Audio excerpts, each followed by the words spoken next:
Good afternoon, everyone.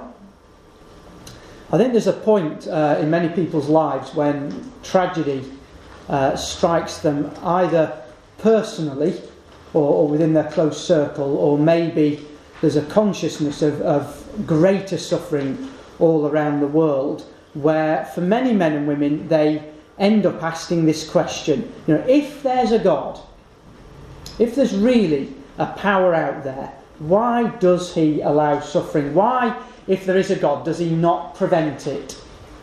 Why does God, if there is a God, why does he allow the innocent to suffer? This is a real struggle for many men and women. That if there's this all-powerful, all-knowing, everywhere present God who knows what's going on, and if he's a God of love, why doesn't he sort things out? Why does God hold back and actually allow people in the world to suffer? Because he could do something about it. He could presumably stop it. For many men and women, that's actually the reason they use to not believe in God. It's because it's such a struggle in their own thinking. What I want to do this afternoon with you is to give to you 3 of the reasons which the Bible puts in front of it as to why God does allow suffering. This is actually a very complicated subject, and each of these, in a sense, doesn't stand by itself. They work together, and they're part of a sort of a bigger, complicated understanding of this subject. And I think perhaps as we go through, you'll see what I'm getting at here, because I'm in some ways only just beginning to scratch the surface, but at least lay down some of the principles that the Bible teaches us. And maybe you'll be able to see how this might be the case in your own life, or in the life of others that you know, or in the life of perhaps nations where there is great suffering in the world. And here are the reasons I'm going to put before you this afternoon.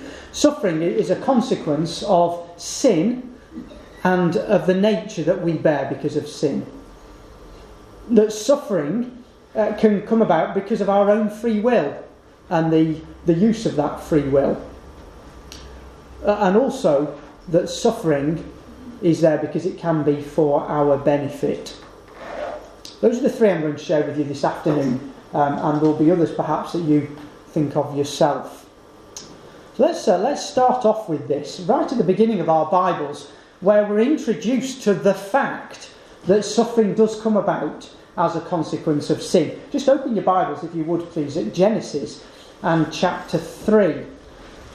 Because here in Genesis chapter 3, we're introduced to the first man and woman, Adam and his wife Eve, and the fact that they are given a commandment by God, which is eat anything you like but of this one tree, and it's a commandment that they disobey. God has already spelled out for them the consequence of that, and he reiterates it when God talks to them after they have eaten of the tree.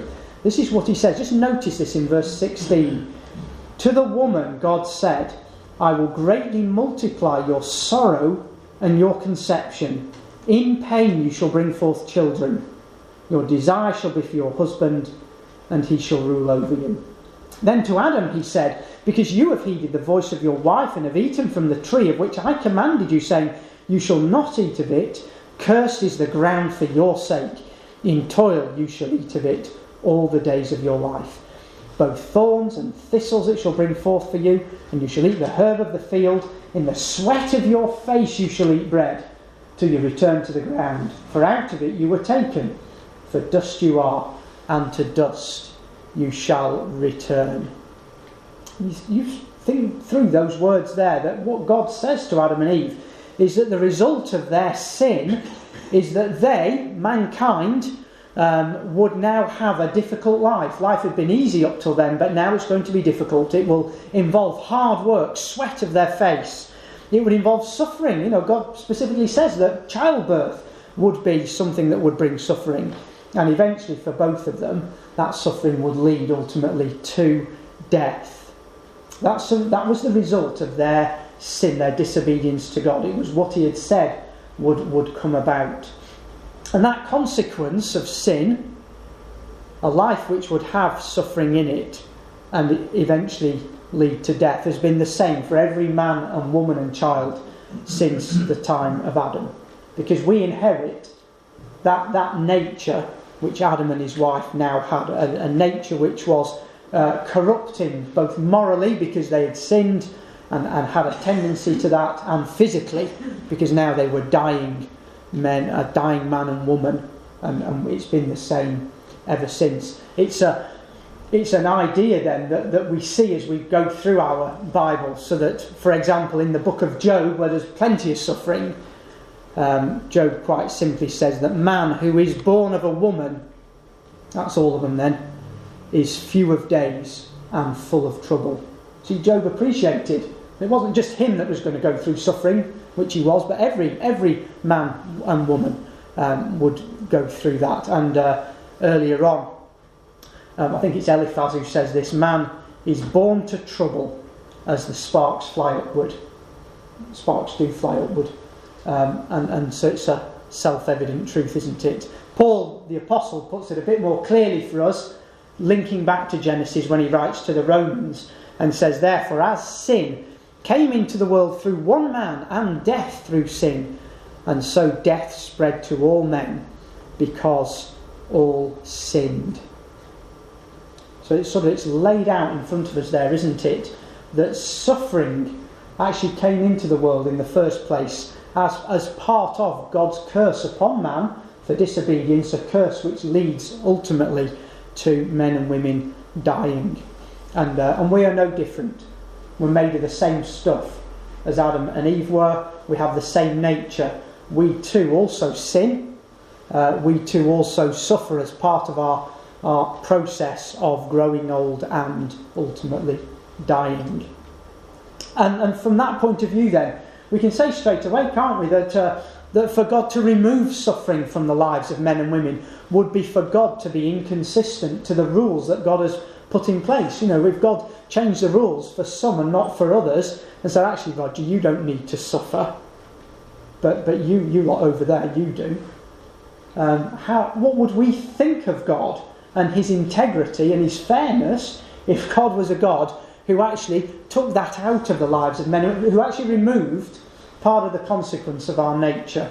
Wouldn't make sense at all, would it? Nor would it be fair or just on God's part. God is being absolutely just to his own conditions that he put upon man and woman. So maybe that's our starting point, is just to understand that that's part of the way we are. But there is more to it than that, of course, as well, in that suffering very often comes as a consequence, a direct consequence, not just to the fact that we're growing old and we're going to die, but because of our free will. See, that's how God created mankind. God made the man and the woman with free will. That they had an ability to choose exactly how they would behave. And guess what? That's what they did. They used that free will to disobey God and to bring about the situation we see. One of the other things about free will is this, that a consequence of having it is that sometimes we use free will to our own detriment. It causes us to suffer, and it can cause others to suffer as well. And it actually requires a very honest look at both our own lives and actually at the world at large to think about this, that an awful lot of the suffering that we see in the world today is the result of mankind exercising free will. You know, you look at the homeless person there sleeping on the streets, you go, well, they might have, maybe they've not done anything, maybe somebody else has put them out of work and they've not been able to pay the bills and they've ended up on the home, not on the home, without a home, on the floor there. But of course, there's many people with homes who could be helping the person, aren't there? And providing them with a home. There's free will, whether it's that person's or the one who could help. Free will is being exercised, isn't it? And we don't know what's brought that person there in the first place. Much suffering is brought on mankind by mankind, and the Bible has that as a message too as well. There's some verses here from Proverbs that pick this up. A righteous man knows the rights of the poor. A wicked man does not understand such knowledge. It's interesting, isn't it, that it's within our power, if we wish to exercise free will, actually to help the poor there's enough wealth in the world, isn't there, and enough food to feed the hungry, but we don't always do it. Or the next verse, actually, in the same chapter, scoffers set a city aflame, but the wise turn away wrath. You see, that exercise of free will can either save a city or it can bring about its destruction. We see that perhaps the world over in the way that wars are fought and trouble happens. So suffering can very much be a consequence of our free will. And there is a point that's made in our Bibles that says, actually, if we follow God's ways, if we try to do the things that God recommends for you and me, and says this is the right way, actually there is some suffering we can avoid for ourselves. Let's just have a look at a couple of examples. One in the book of Proverbs, actually, Proverbs chapter 6, if you don't mind turning to that with me, please. You'll understand the rather vague image of somebody walking on fire in a minute when we read through this.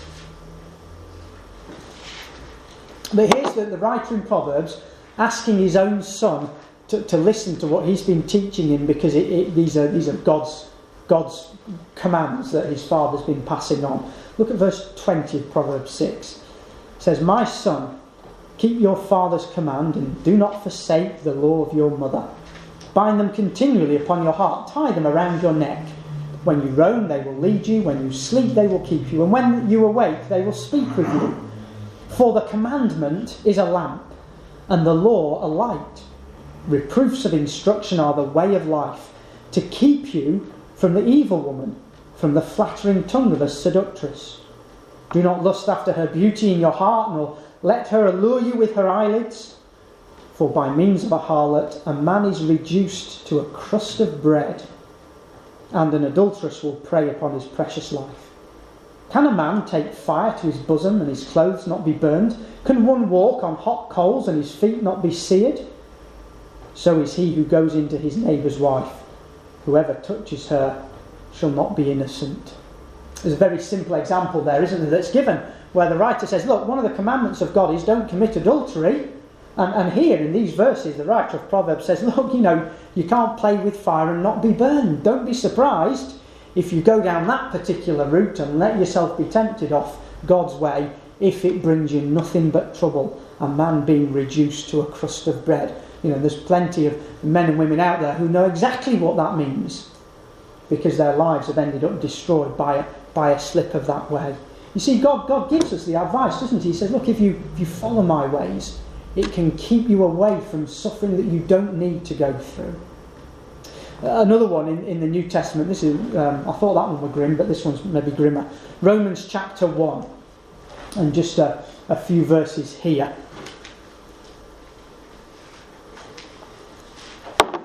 Romans 1 is the Apostle Paul writing about men and women in the past that he's talking about who have decided they would forsake the way that God had chosen for them to go. And he says that these people, verse 25, they exchanged the truth of God for the lie and worshipped and served the creature rather than the Creator, who's blessed forever. Amen. For this reason God gave them up to vile passions. For even their women exchanged the natural use for what is against nature. Likewise also the men, leaving the natural use of the woman, burned in their lust for one another, men with men committing what is shameful, and receiving in themselves the penalty of their error which was due. So Paul makes a very clear point there as well, doesn't he? He says, look, people chose in this way, and in many others he lists in the chapter, have chosen to go against God's law, God's commandment, the way that God wants us to live. And he says, in the end, people end up receiving in themselves the penalty of their error, that it brings about suffering in the lives of those people. And we can perhaps think of some of the health consequences of the behaviours which men and women choose and the lifestyles they choose that go away from God. So very often then, when we see suffering, and it can be very easy to say, well, why has God allowed that in that person's life or in this nation's their existence? We do need to stop for a minute and just sort of think, well, hold on. where does the blame actually for much of that suffering lie? There are plenty of things around the world, aren't there, that go on, things like epidemics and disease like AIDS, that we can track back ultimately to the way people have behaved, or famine. Though the world has enough food, millions of people starve. They can't grow food, but others could provide it, yet famine still kills so many. You could even say, even the fatalities from an earthquake, though an earthquake's a natural disaster, yet our choice is to build where we know earthquakes strike. And of course, more and more, we're actually making the linkage, aren't we, between things that are going on in the environment and what we as a race have done over the last few hundred years to change the way that the world works from an environment point of view. So, there's things here, aren't there, where when we look at suffering, we say, well, okay, some of that is very much a part of who we are, and it's just part of living, aging, suffering, dying. But some of it, actually, we play our own very powerful part in. And maybe those who suffer, we might say in innocence, actually suffer because of the actions of others in this. I think this is maybe where it's hardest for many to accept that God would still allow this and say, well, why doesn't God stop the earthquakes happening then, or stop the hurricanes from tearing through the Caribbean, or stop epidemics spreading? When we start thinking like that, we need to just try and follow the argument through. What is it that we want God to do? What are we actually asking of God here? Because when we make a statement like that, then what we're saying perhaps is that we want God to suspend the laws of nature to prevent suffering. And we don't know what longer term consequences we're actually bringing about, do we? We don't want God to allow there to be hurricanes, because hurricanes cause suffering in particular parts of the world. And yet you and I know that hurricanes actually are a part of the way our world has been created to work, to take warmth from the equator up to the poles, or down to the poles. It's a process without which you and I would be freezing now, because we're up north, and people down at the equator would be even hotter. It would be desert there, and just ice where we are. It's to say, well, God should stop that, actually brings about more and more issues, doesn't it? And we need to think that through for a start. I've lost some letters here. It should say, do we want God to stop people from doing things that will result in their suffering or the suffering of others? Is that what we want God to do? We don't want God to cause suffering by bad people against innocent people. So what is it we're saying we want God to do? That's saying really that we want God to stop people having free will. As soon as you start following that through, then you and I become robots. We want God to stop gunmen going into schools in America and shooting students. What are we asking for God to do to stop that person doing that? That means that he's got to stop them thinking that, which means that he's got to have taken over that person's mind and turned them into another person without free will. We want God to stop children falling off their bikes and hurting themselves. What are we asking for God to do? To prevent a child having free will. Actually, to prevent a child from ever learning from their mistakes.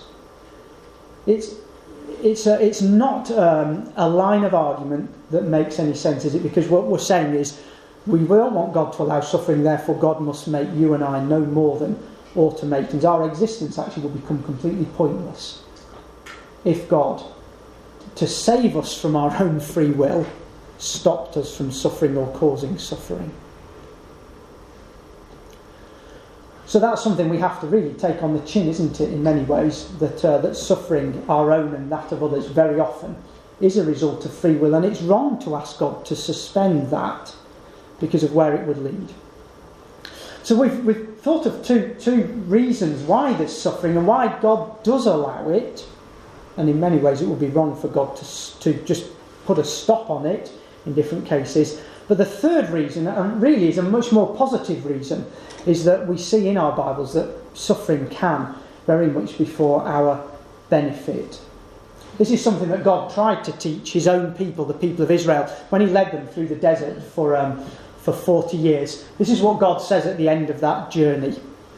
He says, "You shall remember the whole way that the Lord your God has led you these 40 years in the wilderness, that he might humble you, testing you to know what was in your heart, whether you would keep his commandments or not.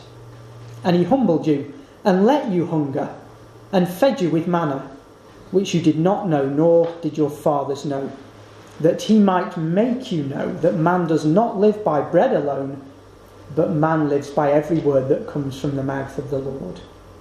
You see what God's saying through Moses there. He says, look, one of the reasons that God didn't always immediately feed the Israelites, he made them go hungry so that they would learn to trust in him and to realise that he was the one who provided everything for them. It was to try to encourage his people to follow him, to trust him, and to keep his commandments. So that the very minor amount of suffering they went through, a day or two of hunger, was to teach them that. Here's another passage that's in Proverbs, where the writer in Proverbs says, "My son, do not despise the Lord's discipline, or be weary of his reproof, for the Lord reproves him whom he loves, as a father the son in whom he delights." Now I think you and I perhaps will understand that very well, that there is a suffering that we might bring on occasions on our children, the discipline that we give them, whatever that discipline is, because we want to direct them in the right way, and it's actually a sign of our love that we're trying to do that for them, even though it's something that might cause suffering for them. God is exactly the same, says the writer in Proverbs. And in the New Testament, I wonder if you could turn to this one with me, please. In Hebrews chapter 12, this is exactly the point that the writer of Hebrews makes. I'll just read this little section of verses in Hebrews 12 and then just pick up what the points are that are made here. Hebrews 12 verse 5, this is the writer writing to early first century Christians, says, "And you've forgotten the exhortation which speaks to you as to sons. My son, do not despise the chastening of the Lord, nor be discouraged when you are rebuked by him. For whom the Lord loves, he chastens and scourges every son whom he receives." It's quoting Proverbs.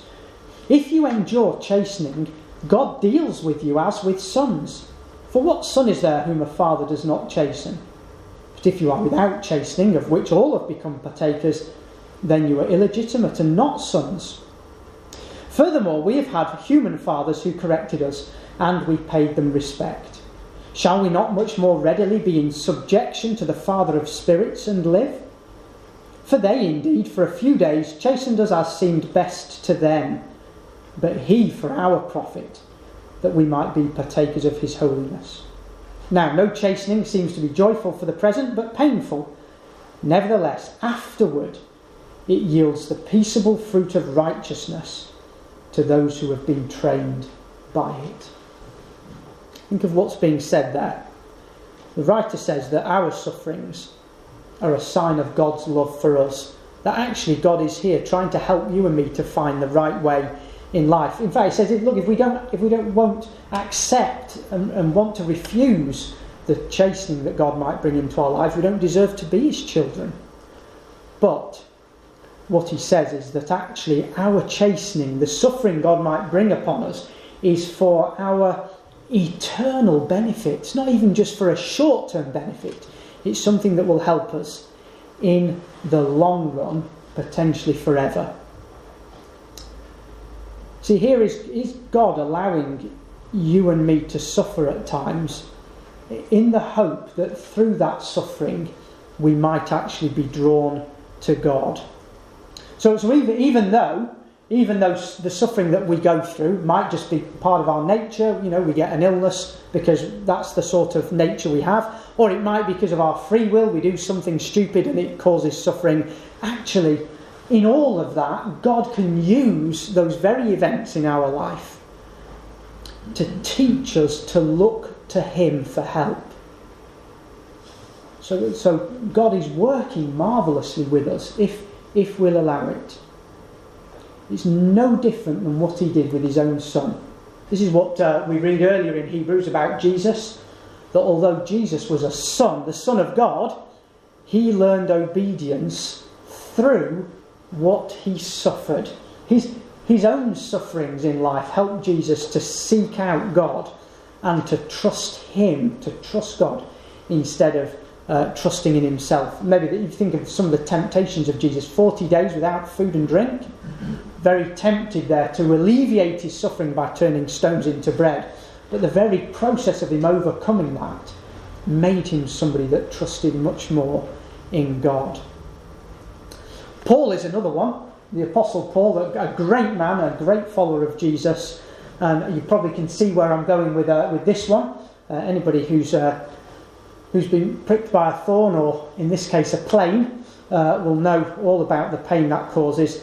And Paul had something like that in life. This is what he says. He says, "To keep me from being too elated by the surpassing greatness of the revelations, a thorn was given me in the flesh, a messenger of Satan to harass me, to keep me from being too elated. 3 times I pleaded with the Lord about this, that it should leave me. But he said to me, 'My grace is sufficient for you, for my power is made perfect in weakness. Therefore I will boast all the more gladly of my weaknesses, so that the power of Christ may rest upon me.'"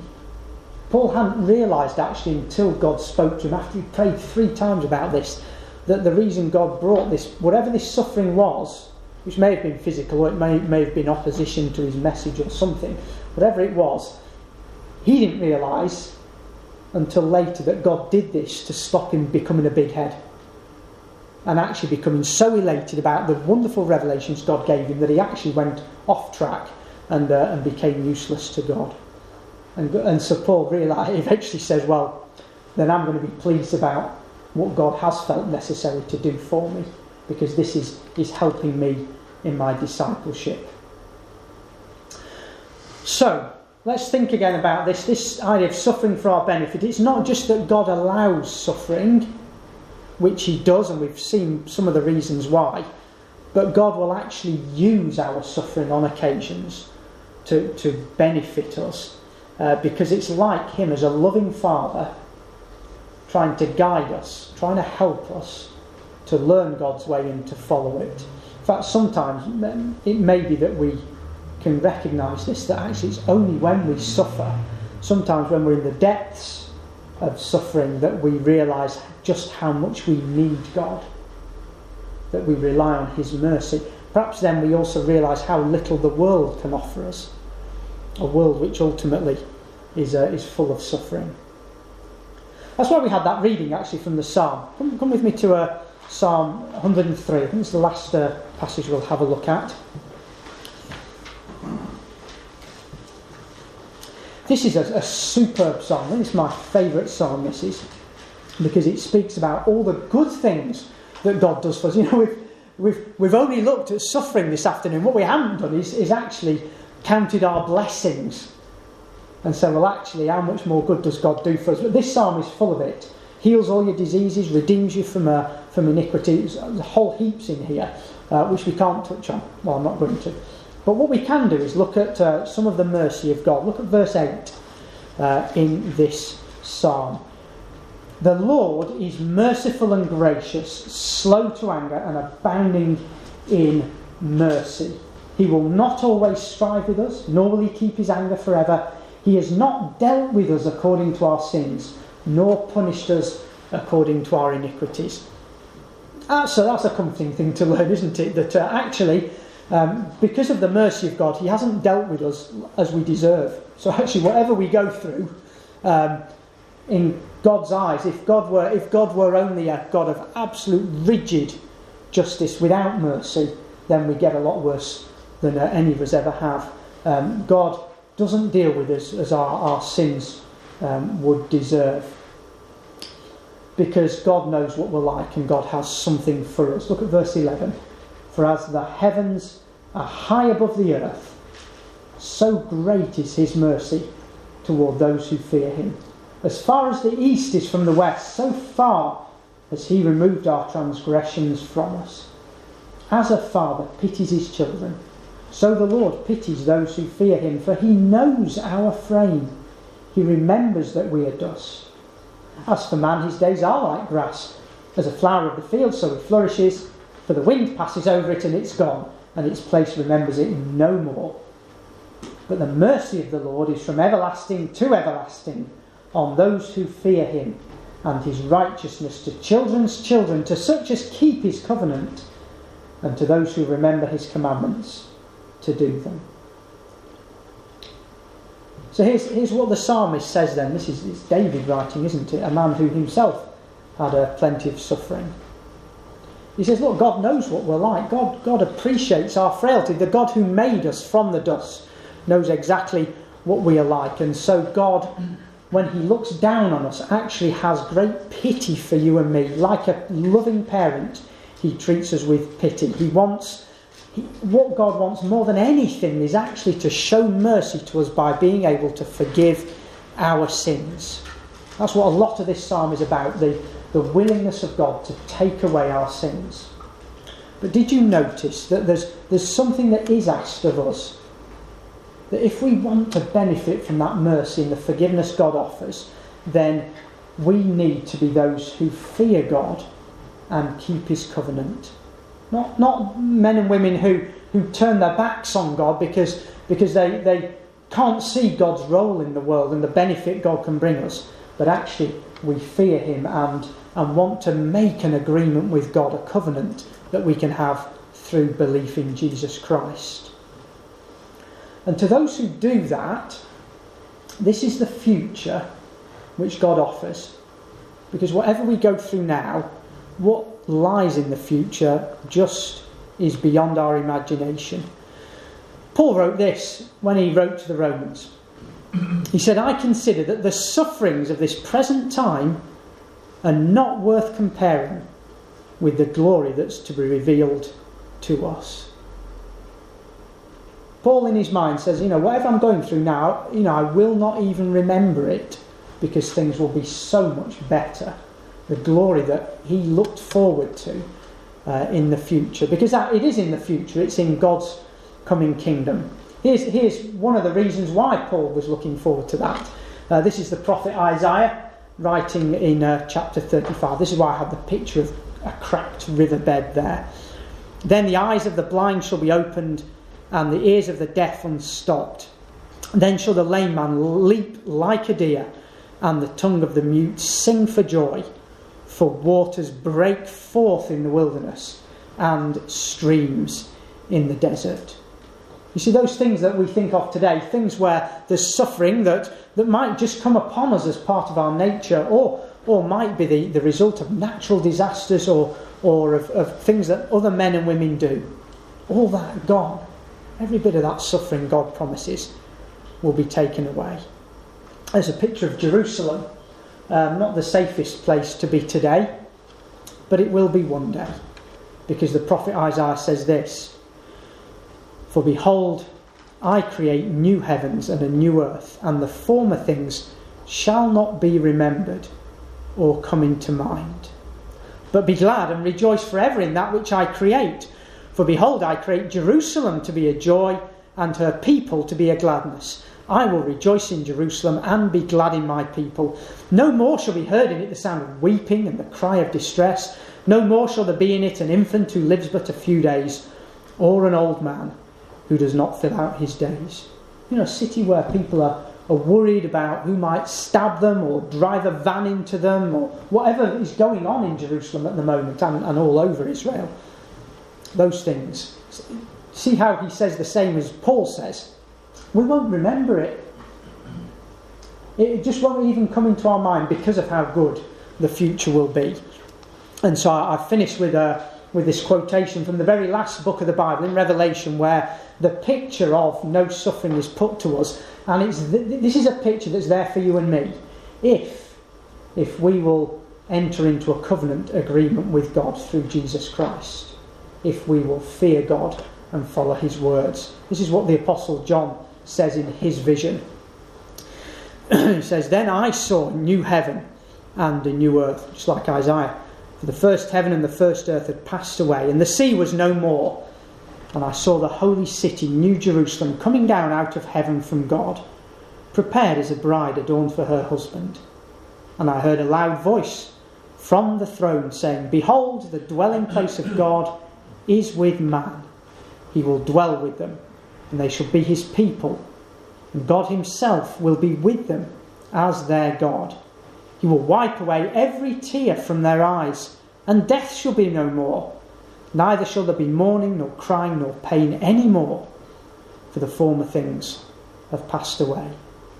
The very things that were introduced when Adam and Eve first chose to disobey God, one day will all be gone. And you and I can have a part in that if we choose.